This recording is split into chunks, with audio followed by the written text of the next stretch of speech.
Hello, friends. I am Chaplain Ann Weaver.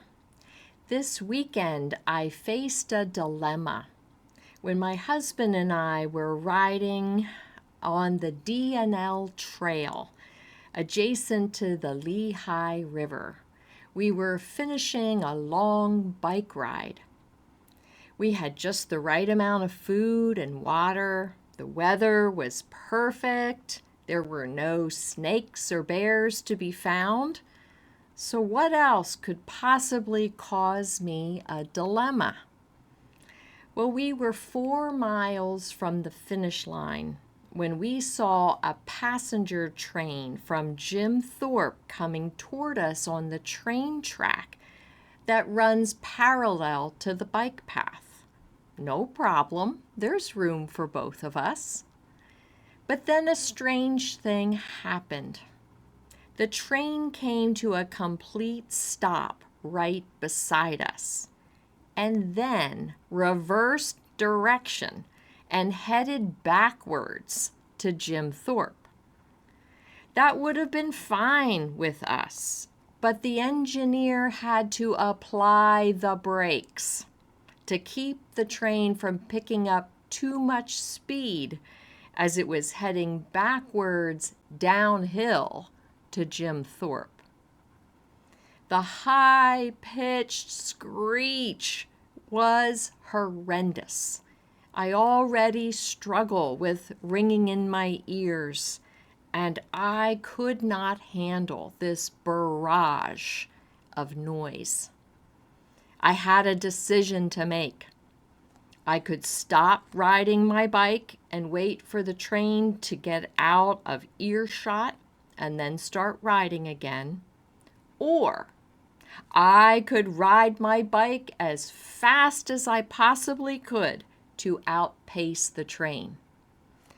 Well, Todd and I could not discuss the options because of the noise. We took one look at each other and we knew the race was on. I was determined to ride faster than the train to get away from this piercing screech of the brakes. I pedaled so hard I almost started to cry. Todd pulled ahead of me to shield me from the wind. Our strategy worked.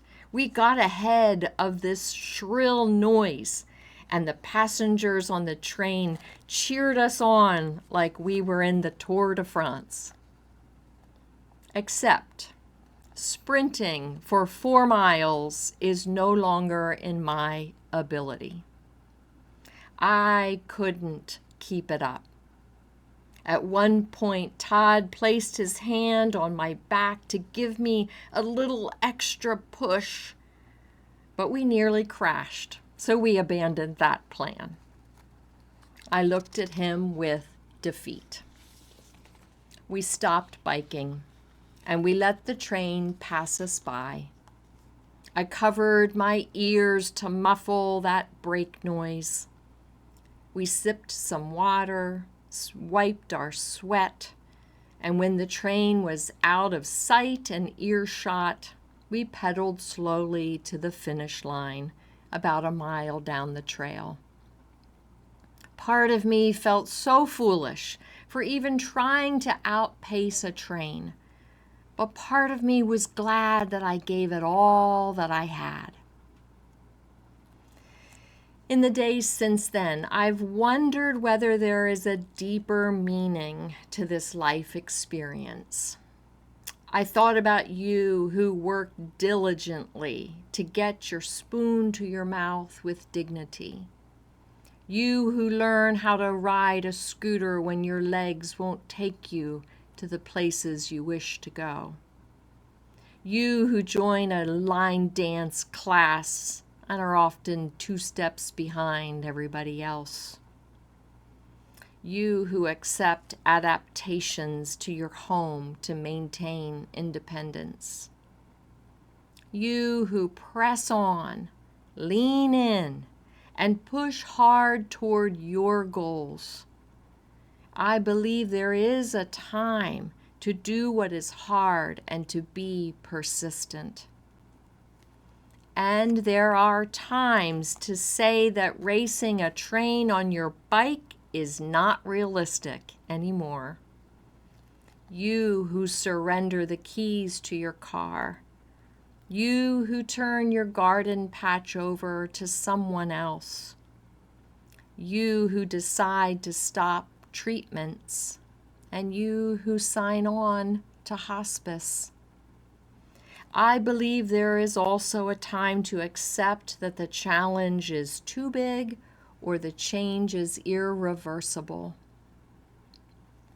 2 Timothy 6, verse 17 says, I have fought the good fight. I have finished the race. I have kept the faith. This verse is sometimes read at a funeral, and for very good reasons. But what if we used this verse whenever we choose to let go of something? Isn't life full of letting go moments? Might the mini letting goes prepare us for our final letting go? The Apostle Paul wrote this second letter from Rome to his dear friend Timothy. Paul knew he would stand trial and would likely lose his appeal. He knew death was coming sooner than later. He reflected on the perseverance it took him as an ardent follower of Jesus. He endured countless hardships as he shared the gospel in cities and towns around the Mediterranean region. Many people became followers of Jesus, but some people in power did not, and they chose to shut down Paul's message. The end of his journey was in sight. He fought the good fight. He finished the race, and he kept the faith. A commentator on the website Bible Hub says, quote, Paul uses the metaphor of a race to describe his life and ministry, emphasizing completion and endurance. The race metaphor suggests a course set by God, requiring steadfastness and focus. Historically, races were a common part of Greco-Roman culture, making this metaphor relatable to Paul's audience. The completion of the race signifies Paul's fulfillment of his God-given mission, echoing Jesus' word in John 17, verse 4, when he spoke of finishing the work given to him by the Father. This phrase underscores the importance of perseverance in the Christian life. End of quote. There's an African American spiritual called Guide My Feet. I love this song. It has at least 6 verses, but I've been in worship services when people make up new verses, and it goes on as long as the group needs it to last. I'll just read the first line of each of the 6 verses. And may you persevere, and may you know the tender mercy of our God. Verse 1, guide my feet while I run this race. Hold my hand while I run this race. Stand by me while I run this race. I'm your child while I run this race. Search my heart while I run this race. And the 6th verse I'll read in totality. Guide my feet while I run this race. Guide my feet while I run this race.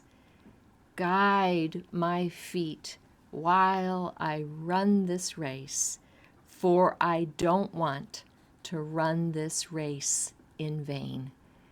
May it be so. Amen.